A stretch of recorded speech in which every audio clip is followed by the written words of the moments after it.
बाई तुझं रूप मला आवडलंय खूप. हे घे अंगारा आणि करू नको लय किटकिट. रविवारी एकटे भेट. आबाबा घेत नाही राईस, फक्त दे एक केस. हा करायची मत आहे तुला जादू टोना करायची. वय लेफ्ट. Who is next?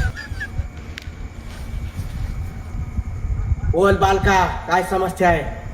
बाबा माझ्या घरी सुखच नाही. बालका तू योग्य ठिकाणी आला आहेस. जशी सैन होत नाही कुत्र्याला गती आणि भावकीला प्रगती, तुमच्यावर झाली भानुमती. आणि म्हणून तुला थांब आगे अंगुरा लावते डोंगराला. बाबा आपलं तुझ्या घराच्या मागे एरंडाचं झाड आहे ना, त्याला लाव अंगोरा आणि त्याला एक खिळा ठोक, मोकळं होईन तुझं भोक. बाबा आपलं नशिबाचं भोग.